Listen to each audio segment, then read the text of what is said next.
Hi hello welcome to my channel Vamsi homeo clinic. வணக்கம் வணக்கம் வணக்கம் மக்களே. நான் டாக்டர் அனந்தநாயகி, ஹோமியோ டாக்டர்.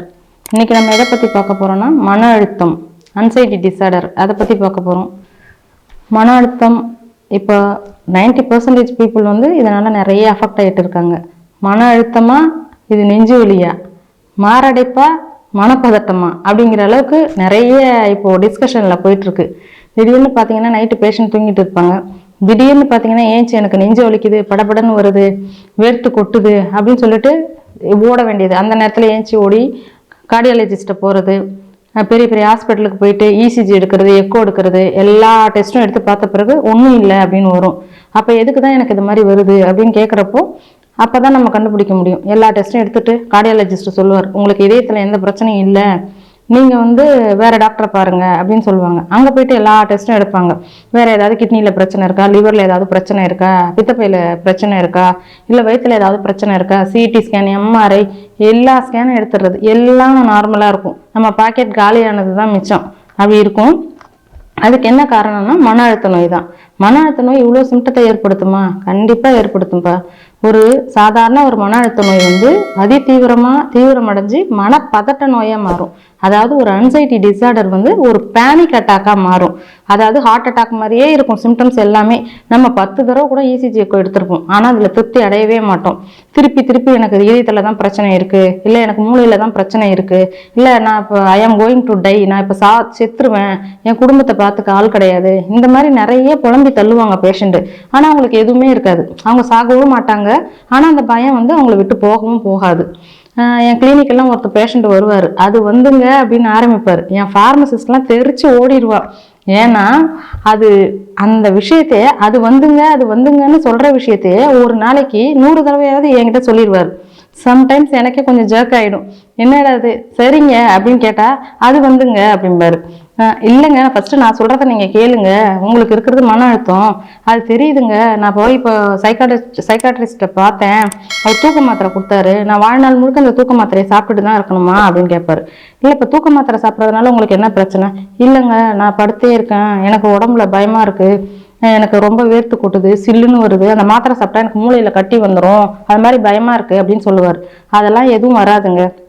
உங்கள் மெடிசன் சாப்பிட்டா நான் அதெல்லாம் நிறுத்திட்டு நான் நார்மலாக இருக்கலாமா? மெடிசன் சாப்பிட்டா நார்மலாக இருக்கலாம், ஆனால் மெடிசன் சாப்பிடாமலே நார்மலாகவும் இருக்கலாம். மன அழுத்தத்தை பொறுத்த வரைக்கும் மன அழுத்தத்தில் நம்ம லைஃப் ஸ்டைல் மாடிஃபிகேஷன் பண்ண வேண்டியதுதான் மிக மிக அவசியமான ஒரு விஷயம்.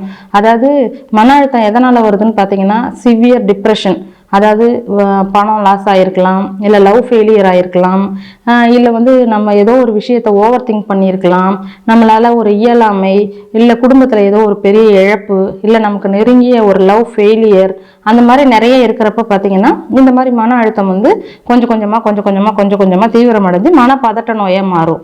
இதெல்லாம் நம்ம என்ன பண்ணணும்னா லைஃப் ஸ்டைல் மாடிஃபிகேஷன் தான். நமக்கு இருக்கிறது உடல் வியாதி கிடையாது, மனவியாதி தான் அப்படின்னு மனசில் நல்லா பதிய வச்சுக்கிட்டோம்னா நமக்கு கண்டிப்பாக அதுலேருந்து கொஞ்சம் கொஞ்சமாக மீண்டு வரலாம்.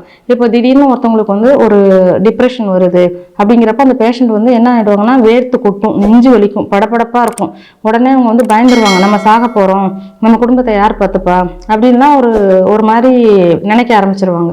அதெல்லாம் உடல் வியாதிகள் கிடையாது, ஹார்ட் அட்டாக்கும் கிடையாது, மனவியாதி, ஒன்லி பியூர்லி மனவியாதி மட்டும்தான்.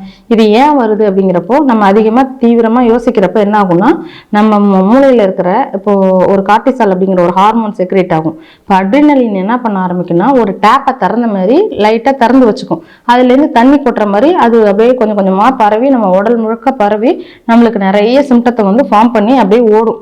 அது ஒரு விதத்தில் நல்லதுதான்னு வச்சுக்கோங்களேன். ஏன்னா நம்ம ஸ்ட்ரெஸ் ஹார்மோனை அது ஓவர் கம் பண்ணி நம்மளை நார்மல் கொண்டுட்டு வரும். அதே நம்ம அதிகமாக யோசிக்க என்ன ஆகும்னா அந்த அட்ரினலின் நல்லா பெருசாக டேப்பை திறந்து விட்ட மாதிரி ஃபுல் ஃபோர்ஸில் பாயும். அப்போ தான் நமக்கு அந்த நெஞ்சு வலி, அந்த பதட்டம் எல்லாமே. சம்டைம்ஸ் சில பேர் மயக்கம் போட்டே கீழே விழுந்துருவாங்க.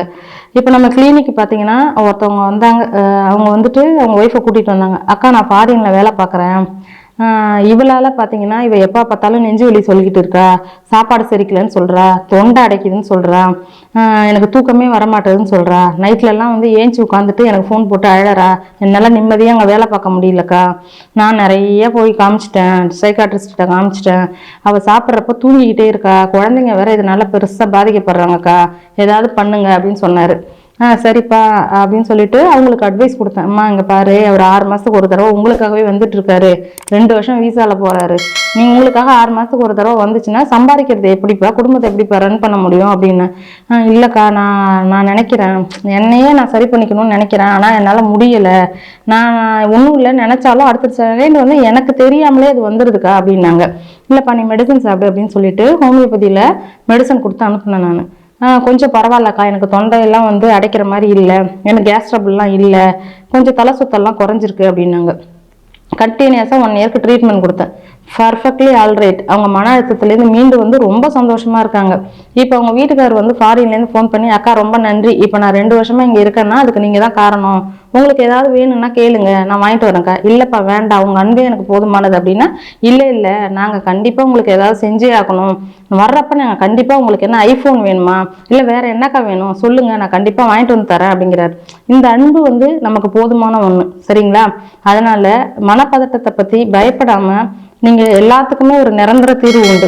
மனம் பயமா இருக்கா, பதட்டமா இருக்கா, உடனே ஒரு இடத்துல படுத்துறாதீங்க, ஏஞ்சி போங்க, ஜன்னல் ஓப்பன் பண்ணுங்க, இல்லையா மொட்டை மாடிக்கு போங்க, இல்லை ஒரு ஓப்பன் ஏருக்கு போங்க, இல்லை கடல் பக்கம் போங்க, நல்லா ஃப்ரீயா மூச்சை இழுத்து விடுங்க.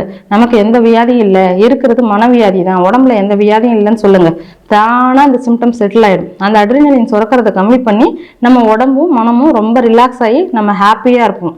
மீண்டும் அடுத்த பதிவில் உங்களை சந்திக்கும் வரை உங்களிடமிருந்து நன்றி கூறி விடைபெறுவது உங்கள் doctor Ananthanayaki. Tata, bye bye.